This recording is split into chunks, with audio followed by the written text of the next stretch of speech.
Faculty of Law at the University of Victoria has an Indigenous Law degree, and that law degree is taught simultaneously with the common law.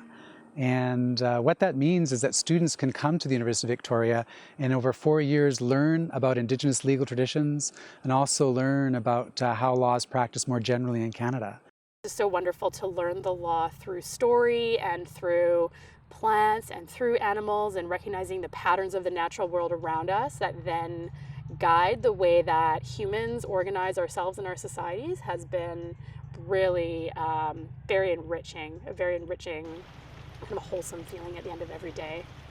And so this is the first time this has ever been undertaken in the world where Indigenous law is taught formally in a law school setting, and we're recognizing that the authorities for this law are the Indigenous communities themselves. And we're trying to find ways to bridge and relate those laws so that when people graduate from law schools, they can be allies and assist these communities in the revitalization of their law, rather than dispossessing or displacing those laws with the common law.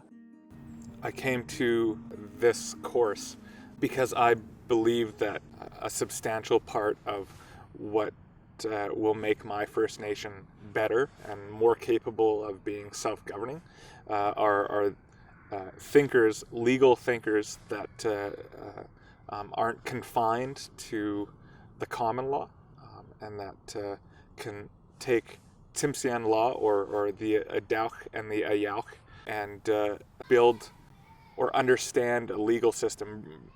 in its fullest so that we can respond to legal issues that arise in our communities.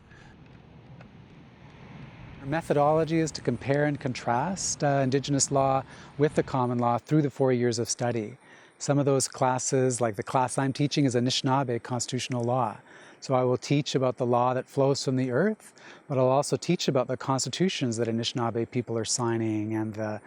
cases that we're using in our courts and the regulations that we're passing. And then I'll compare and contrast that with federalism and the Charter of Rights and Freedoms and Aboriginal and treaty rights. And other students will have an opportunity to learn about Gitxsan law and how it relates to the land, and that will be learned alongside property law.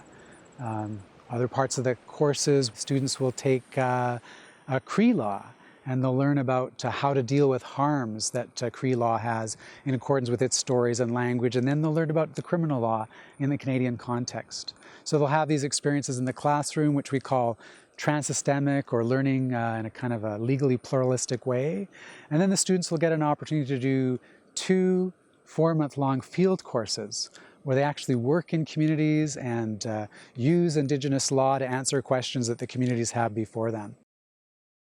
Co-teaching a course this semester with John Burrows about the revitalization of Coteaching law. How do we think about it as its own unique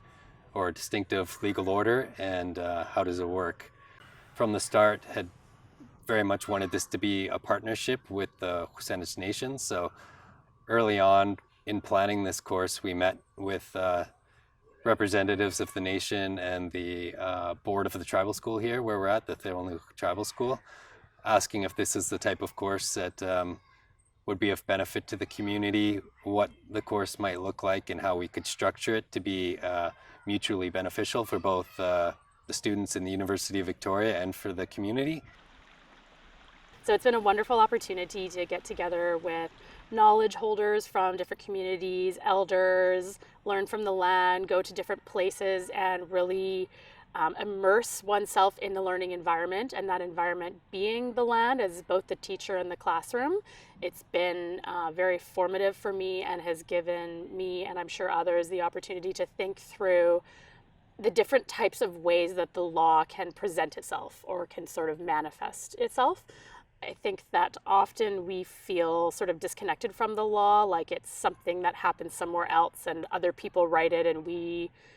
just kind of do what it says. But the opportunity to learn about the law from the field school perspective is opening my eyes to realizing that the law is inside all of us when we recognize that responsibility to follow it. And it has brought the law to a much more personal place kind of inside me than I ever would have thought about it before. So we're really grateful after about a 20-year preparatory time that this has finally come to pass.